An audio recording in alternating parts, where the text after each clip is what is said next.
it goes to be alone, where you won't see any rising sun, down to the river. Marie, qui ce matin, bonjour, avait envie de vous parler d'une star, ancienne star du cinéma coréen.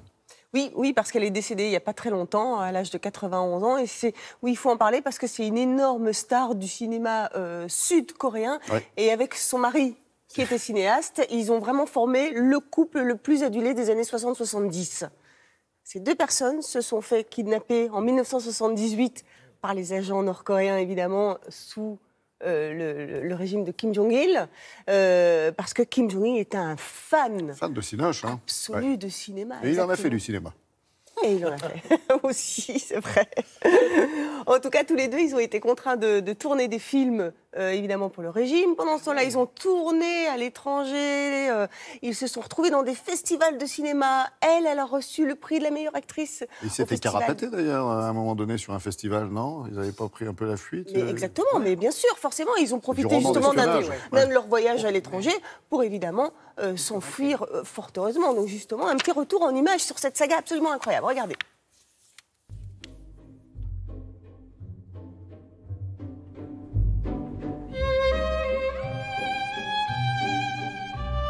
Chae Eun-hee, c'était dans les années 50-60 une des plus grandes stars du cinéma coréen.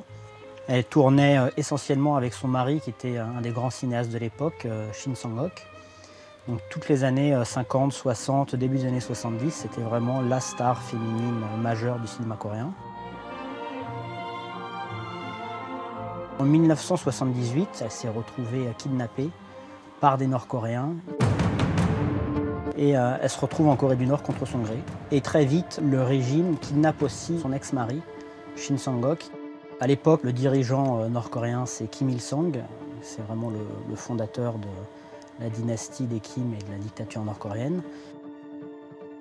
Et Kim Jong-il, son fils, qui après deviendra lui aussi dirigeant, c'est un gros cinéphile. Il s'abreuve aussi à l'époque de cinéma américain, c'est le nouvel Hollywood, c'est l'émergence de Spielberg, de Palma et autres. Et lui, du coup, il veut un vrai cinéma populaire de divertissement.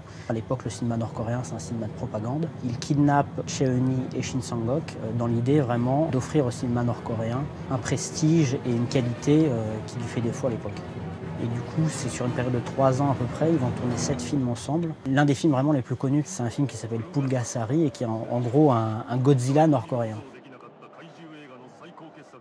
C'est en 1986. Chae Eun-hee et Shin Sang-ok sont en Europe, ils ont été invités au Festival de Berlin. Ils arrivent à tromper la vigilance de leur garde, à sauter dans un taxi et à foncer à l'ambassade américaine.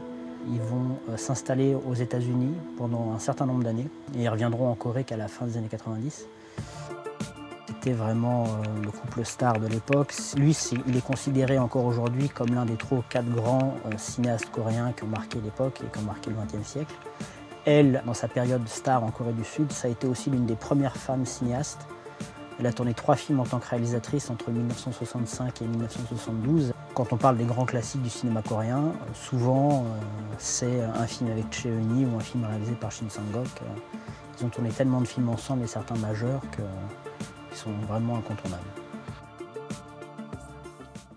Alors, le cinéma coréen qui sera présent à Cannes, on va en parler, en dire un mot. Il y a aussi un festival du film coréen, non? Du film coréen, tous les ans, depuis maintenant plus de 10 ans.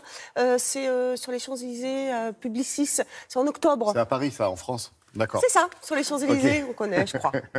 Et à Cannes, donc le cinéma coréen, nord ou sud? Les deux? Et non, sud. Et sud. Le Lee Chang-dong, qui a déjà reçu le prix du meilleur scénario en 2010 à Cannes aussi, qui revient avec son dernier film, c'est Burning. C'est un thriller, il est en compétition. Peut-être une palme d'or cette année, on ne sait pas. Eh ben voilà, tous les paris sont ouverts. Merci Marie.